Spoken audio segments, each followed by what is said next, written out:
Perfect. So today we're gonna keep reading A Damsel in Distress by P.G. Wodehouse. Last time we had to end like in the middle of a chapter because something came up for me real quick, so I had to stop in the middle, and I'm sorry about that. I'll try to finish a full chapter this time. We're about, I don't know, probably halfway through chapter 6. I'm gonna assume that you remember everyone and everything that's happening, but yeah, the Lord Marshmoreton and Lady Caroline are confronting Maud about the fact that she was in London and her brother Percy found her, and in the process got in a fight with a guy and then got in a fight with a police officer. So we're gonna start when Maud and her stepbrother, is he her stepbrother? No, he's her step cousin. He's her step cousin. Come in.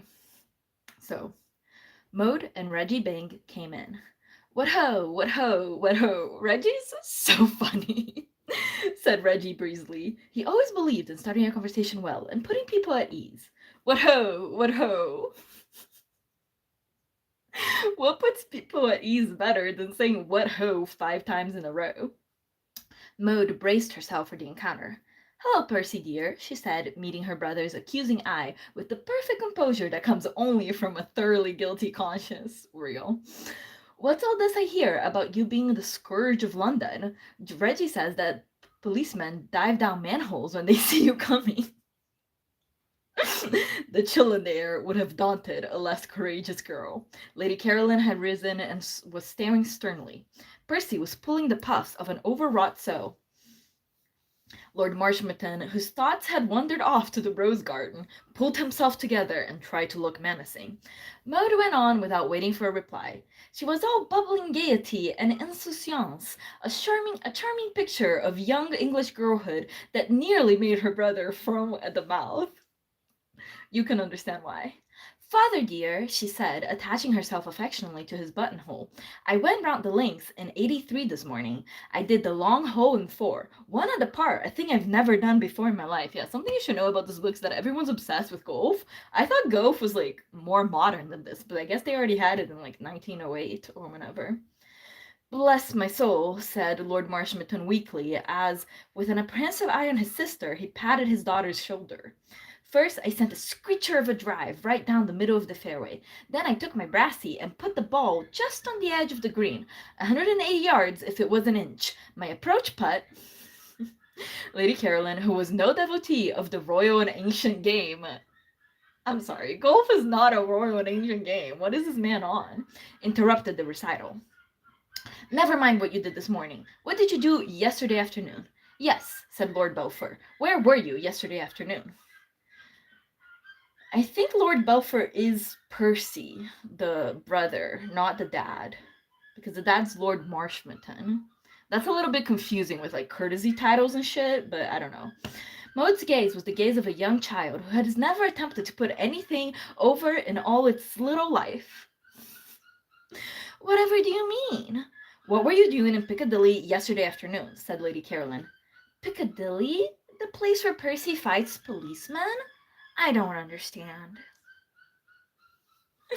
Up with the trends, you know? You guys know that little song? I don't understand. That's the bit she's playing. Lady Caroline was no sportsman. She put one of those direct questions, capable of being answered only by yes or no, which ought not to be allowed in controversy.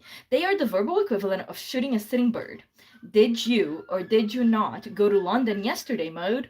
The monstrous unfairness of this method of attack pained Maud. From childhood up, she had held the customary feminine views upon the lie direct. As long as it was a question of suppression of the truth or suggestion of the false, she had no scruples, but she had a distaste for deliberate falsehood. Faced now with a choice between two evils, she chose the one which would at least leave her self-respect. Yes, I did. Lady Caroline looked at Lord Belpher. Lord Belpher looked at Lady Caroline. You went to meet that American of yours? Reggie Bing slipped softly from the room. Iconic. He's just like, I'm gonna go. He felt that he would be happier elsewhere. Iconic. Hey, the vibes, here are just not good. I'm gonna be happier elsewhere. He had been an acutely embarrassed spectator of this distressing scene, and had been passing the time by shuffling his feet, playing with his coat buttons, and perspiring. Don't go, Reggie, said Lord Belpher. Well, what I mean to say is, family row and whatnot, if you see what I mean, I've one or two things I ought to do. He vanished. Lord Belpher frowned a somber frown. Then it was that man who knocked my hat off. What do you mean? Said Lady Caroline. Knocked your head off? You never told me he knocked your head off. It was when I was asking him to let me look inside the cab. I had grasped the handle of the door when he suddenly struck my head, causing it to fly off. And while I was picking it up, he drove away. Okay, and then there's a word that is depicted C''K. I think for all of us that evokes a particular word. I assume that's not what Mr. Wodehouse is trying to say. I think it's kind of like this noise, like kind of this noise. So I'm gonna interpret it that way and not try to pronounce C''K, you know? Exploded Lord Marshmoreton. He twisted his face by a supreme exertion of willpower into a mask of indignation. You ought to have had the scoundrel arrested, he said vehemently. It was a technical assault. The man who knocked your hat off, Percy, said Maude, was not... He was a different man altogether, a stranger. I'm honestly shocked that Maude is just, fessing up, just, straight away. She went through, a lot of trouble to not get caught, just to be like, yes, that was me. So funny. As if you would be in a cab with a stranger, said Lady Caroline caustically. There are limits, I hope, to even your indiscretions. Lord Marshmoreton cleared his throat. He was sorry for Maude, whom he loved. Now, looking at the matter broadly, be quiet, said Lady Caroline. Lord Marshmoreton subsided. I wanted to avoid you, said Maude, so I jumped into the first cab I saw. I don't believe it, said Percy. It's the truth. You were simply trying to put us off the scent. Lady Caroline turned to Maude. Her manner was plaintive. She looked like a martyr at the stake who deprecatingly lodges a timid complaint, fearful the while lest she may be hurting the feelings of her persecutors by appearing even for a moment out of sympathy with their activities. My dear child, why will you not be reasonable in this matter? Why will you not let yourself be guided by those who are older and wiser than you? Exactly, said Lord Belpher. The whole thing is too absurd. Precisely, said Lord Belpher. Lady Caroline turned on him irritably. Please do not interrupt, Percy. Now you've made me forget what I was going to say.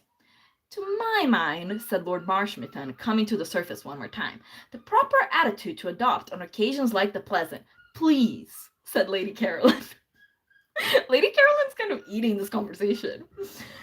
Lord Marshmoreton stopped and resumed his silent communication with the stuffed bird. You can't help yourself being in love, Aunt Caroline, said Maude. You can be stopped if you've somebody with a level head looking after you. Lord Marshmoreton tore himself away from the bird. Why, when I was in Oxford in the year 87, he said chattily, I assume this is 1887, I fancied myself in love with the female assistants at a tobacconist's shop.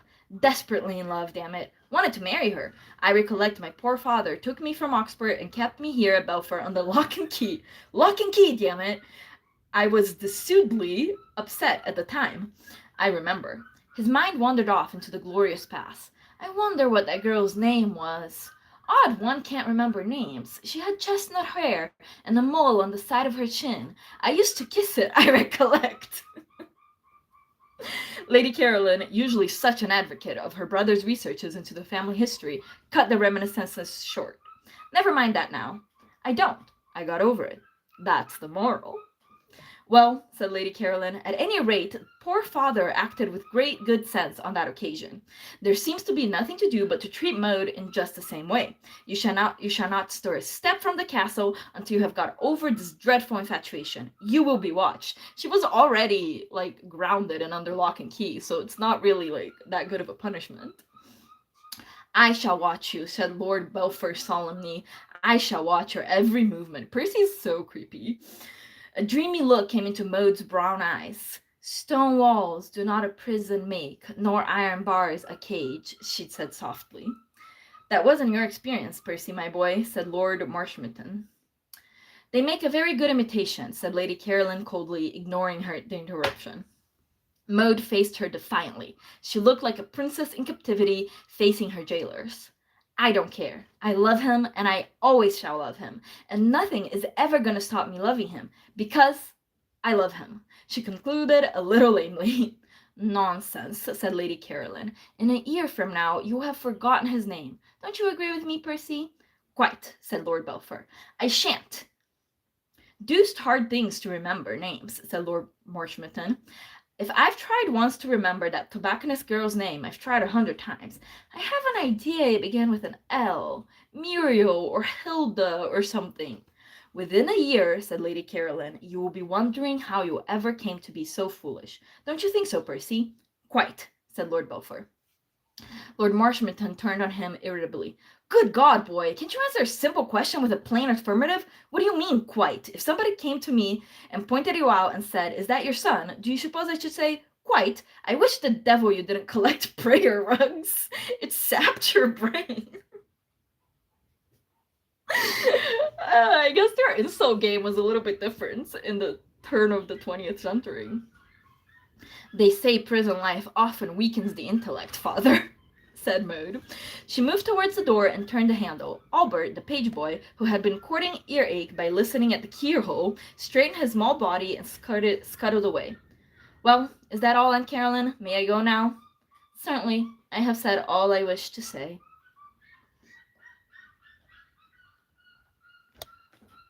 Very well. I'm sorry to disobey you, but I can't help it. You'll find you can help it after you've been cooped up in here for a few more months, said Percy. A gentle smile played over Maud's face. Love laughs at locksmiths, she murmured softly and passed from the room. This is so funny. What did she say? Asked Lord Marshmoreton, interested. Something about somebody laughing at a locksmith? I don't understand. Why should anyone laugh at locksmiths? Most respectable men. Had one up here only the day before yesterday, forcing open the drawer of my desk. Watched him do it. Most interesting. He smelled rather strongly of a damned bad brand of tobacco. Fellow must have had a throat of leather to be able to smoke the stuff. But he didn't strike me as an object of derision. From first to last, I was never tempted to laugh once. Lord Marshmoreton is kind of an autistic king, you gotta admit.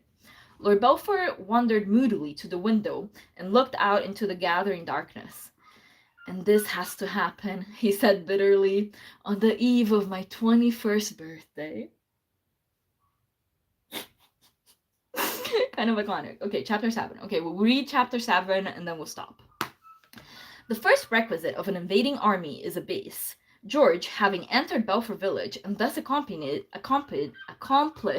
I can read it, promise, and thus accomplished the first stage in his forward movement on the castle, selected as his base the Marshmoreton arms. Selected is perhaps hardly the right word, as it implies choice, and in George's case, there was no choice. There are two inns at the Belpher, but the Marshmoreton arms is the only one that offers accommodations for man and beast, assuming, that is to say, that the man and beast desire to spend the night. The other house, the Blue Boar, is a mere beer house, where the lower strata of Belpher society gather of a night to quench their thirst and to tell one another interminable stories without any point whatsoever. But the Marshmoreton Arms is a comfortable, respectable hostelry, catering for the village plutocrats. There of an evening you will find the local veterinary surgeon smoking a pipe with the grocer, the baker, and the butcher, with perhaps a sprinkling of neighboring farmers to help their conversation along. There is a shilling ordinary, which is rural English for a cut of the joint and a boiled potato. Okay? A shilling ordinary, which is a rural English for a cut off the joint and a boiled potato, followed by hunks of the sort of cheese which believes that it pays to advertise, and this is usually well attended. On the other days of the week, until late in the evening, however, the visitor to the Marshmoreton Arms has the place almost entirely to himself. It is to be questioned whether in the whole length and breadth of the world there is a more admirable spot for a man to pass a day or two than the typical English village. I question it. I question it pretty severely. The Rocky Mountains, that traditional stamping ground for the heartbroken, may well enough may be well enough in their way, but a lover has to be cast in a petty stem mode to be able to be introspective when at any moment he may meet an annoyed cinnamon bear. In the English village, there are no such obstacles to meditation. It combines the comforts of civilizations with the restfulness of solitude in a manner equaled by no other spot except the New York Public Library. Cringe opinion, but it's fine. We power on, we power through. Here your lover may wander to and fro unmolested, speaking to nobody, by nobody addressed, and have the satisfaction at the end of the day of sitting down to a capitally cooked chop and chips, lubricated by golden English ale.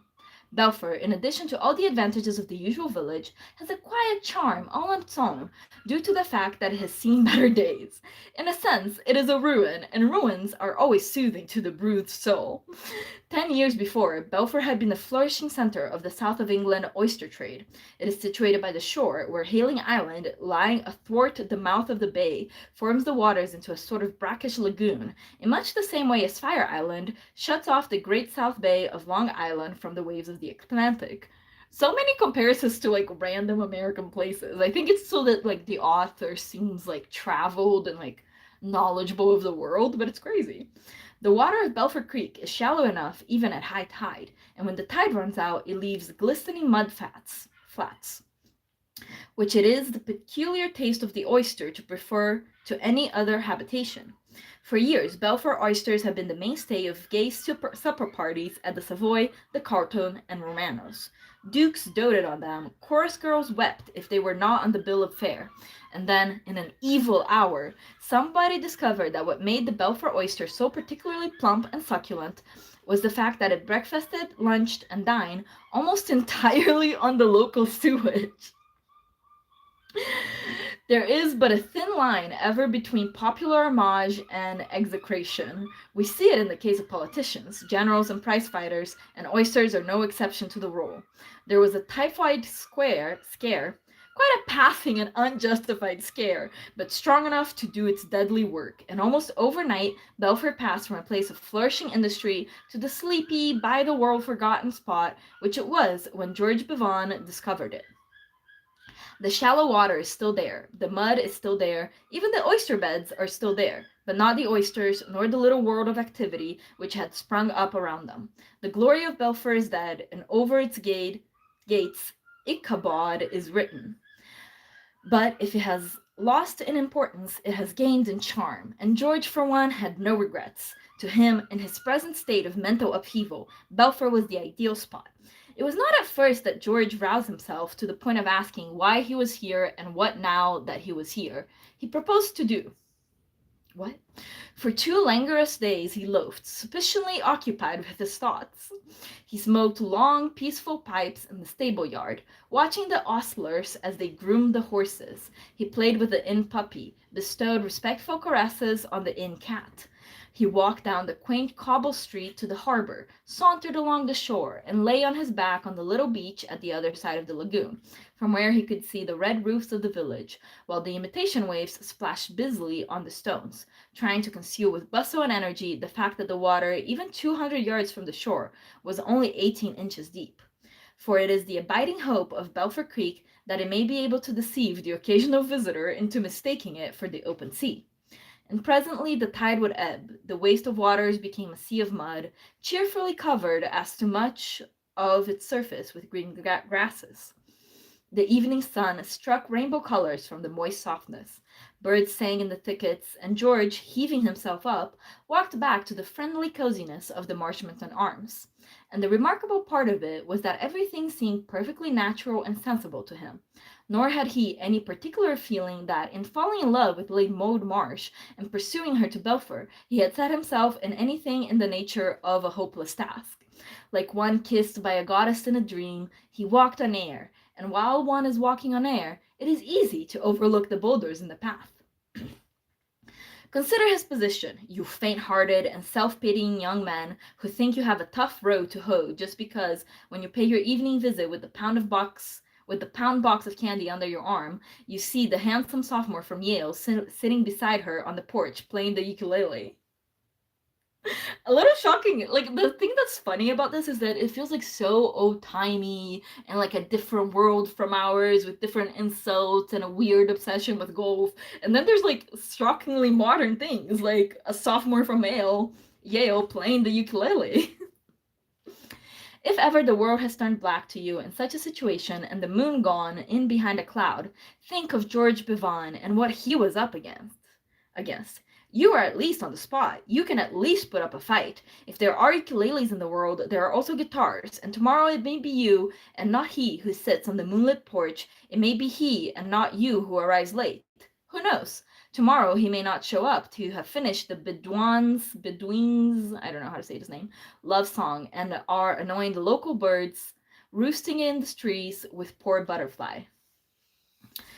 One can replace this with like Wonderwall by Oasis. I assume these are sort of equivalent references. What I mean to say is, you're on the map. You have a sporting chance. Whereas George, well, just go over to England and try wooing an earl's daughter whom you have only met once, and then without an introduction, whose brother's hat you have smashed beyond repair, whose family wishes her to marry some other man, who wants to marry some other man herself, and not the same other man, but another other who's closely mirrored in a medieval castle. Well, all I say is try it. And then go back to your porch with a chastened spirit and admit that you might be a whole lot worse off. George, as I say, had not envisaged the particular difficulties of his position, nor did he until the evening of his second day at Marshmoreton Arms. Until then, as I have indicated, he roamed in a golden mist of dreamy meditation among the soothing byways of the village of Belpher. But after lunch on the second day, it came upon him that all this sort of thing was pleasant but not practical. Action was what was needed. Action, obsessed with him. He just like chills there for 2 days and then he's like, oh, should I maybe do something? Should I actually maybe do something? Like, maybe, George, maybe. Action. The obvious move was to locate the castle. Inquiries at the Marshmoreton Arms elicit the fact that it was a step up the road that ran past the front door of the inn. But this wasn't the day of the week when the general public was admitted. The sightseer could invade Belpher Castle on Thursdays only, between the hours of 2 and 4. On other days of the week, all he could do was to stand like Moses on Pisgah and take in the general effect from a distance. As this was all that George had hoped to be able to do, he set forth. It speedily became evident to George that a step was a euphemism. 5 miles did he tramp before, trudging wearily up on a winding lane, he came out on a breeze-swept hilltop and saw below him, nestling in its trees, what was now for him the center of the world. He sat on a stone rail and lit a pipe. Belpher Castle, Maud's home. There it was. And now what? The first thought that came to him was practical, even prosaic. The thought that he couldn't possibly do this 5 miles there and 5 miles back walk every time he wanted to see the place. He must shift his base nearer the scene of operations. One of those trim, thatched cottages down there in the valley would be just the thing, if he could arrange to take possession of it. They sat there all round the castle, singly and in groups, like small dogs round their master. They looked as if they had been there for centuries. Probably they had, as they were made of stone as solid as that of the castle. There must have been a time, thought George, when the castle was the central rallying point for all these scattered homes, when rumor of danger from marauders had sent all that little community scuttling for safety to the sheltering walls. For the first time since he set out on his expedition, a certain chill, a discomfort sinking of the heart, afflicted George as he gazed down at the grim grey fortress which he had undertaken to storm. So must have felt those marauders, I don't know, of old when they climbed to the top of this very hill to spy on the land. And George's case was even worse than theirs. It seems to me that George's case is worse than anyone in the world. They could at least hope that a strong arm and a stout heart would carry them past the solid walls. They had not to think of social etiquette, whereas George was so situated that an unsympathetic butler could put him to rout by refusing him admittance. The evening was drawing in. Already, in the brief time he had spent on the hilltop, the sky had turned from blue to saffron and from saffron to grey. Very English. The sky here doesn't turn gray. I think that only happens in England. The plaintive voices of the homing crows floated cows, sorry, not crows, of homing cows floated up to him from the valley below. A bat had left its shelter and was wheeling around him, a sinister blot against the sky. A sickle moon gleamed over the trees. George felt cold. He turned. The shadows of night wrapped him round, and little things in the hedgerows chirped and chittered mockery at him as he stumbled down the lane. George's request for a lonely, furnished cottage somewhere in the neighborhood of the castle did not, as he had feared, strike the Belpher house agent as the demand of a lunatic. Every well-dressed stranger who comes to Belpher is automatically set down by the natives as an artist, for the picturesqueness of the place had caused it to be much infested by the brothers and sisters of the brush. In asking for a cottage, indeed, George did precisely as the Belpher Society expected him to do, and the agent was reaching for his list almost before the words were out of his mouth.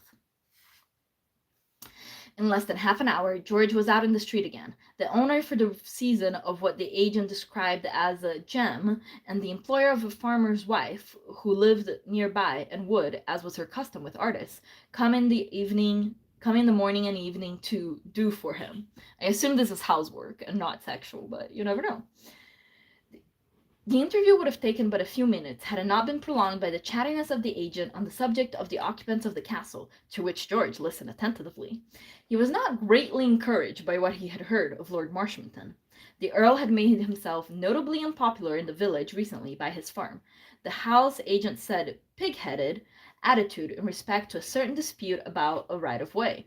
It was Lady Caroline, and not the easy-going peer, who was really to blame in the matter, but the impression that George got from the house agent's description of Lord Marshmoreton was that the latter was a sort of Nero, possessing, in addition to the qualities of a Roman tyrant, many of the least lovable traits of the Gila monster of Arizona. I have no idea what a Gila monster is, but alright. I hope it's not a racist term. I'm now just realizing that it could be. I don't know.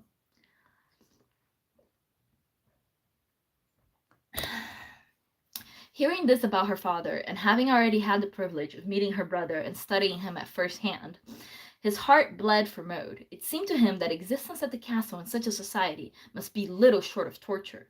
I must do something, he muttered. I must do something, quick. Beg pardon, said the house agent.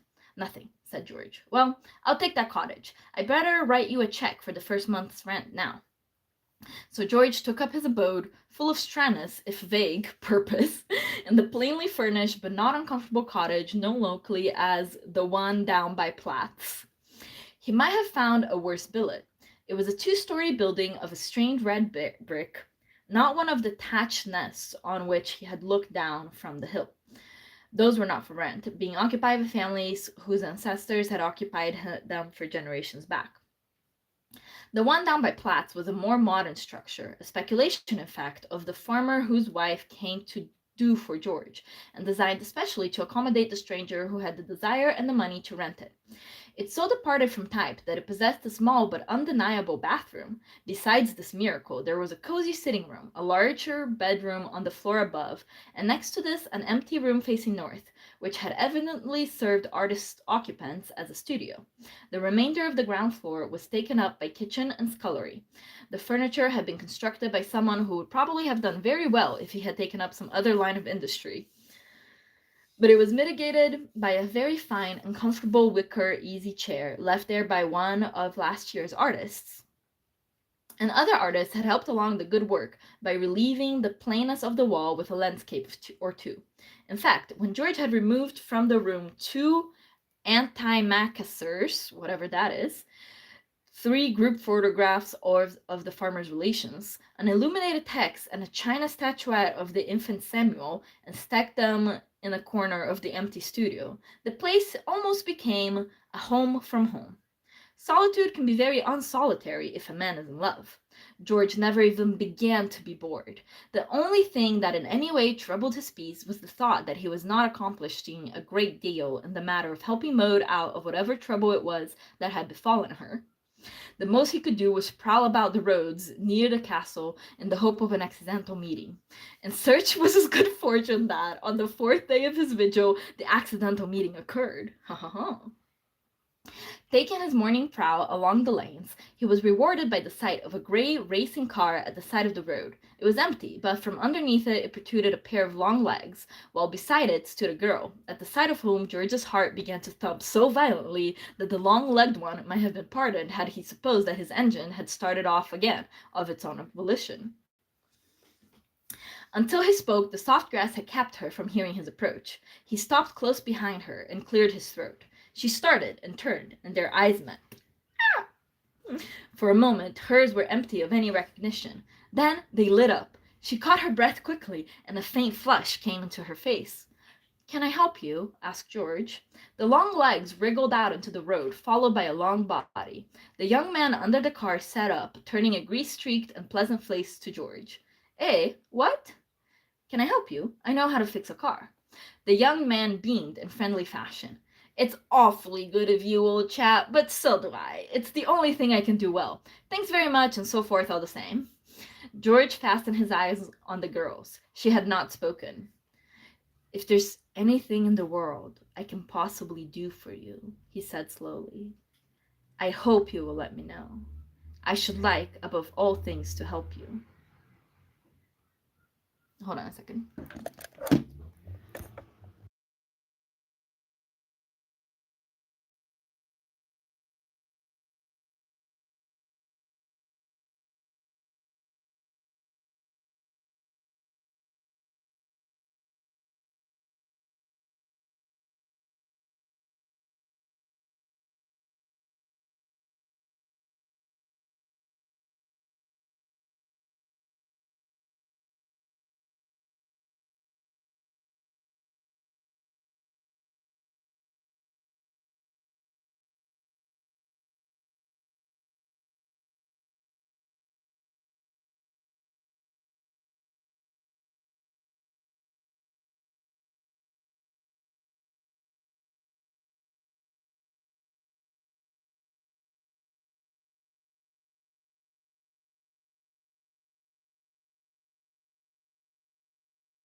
Okay, sorry about that. What happened is that the neighbor's fence is broken, so 3 cows got like free from his yard, from his like not yard, but from his place where the cows goes. Wait, did I unmute it? Can you guys hear me? Hold on a second. Yes, it's unmuted. Okay, good. And so he had to come and get the cows, and I just had to come and go like, oh yeah, the cows, they're there, blah blah blah blah blah. Okay, let's get back to this.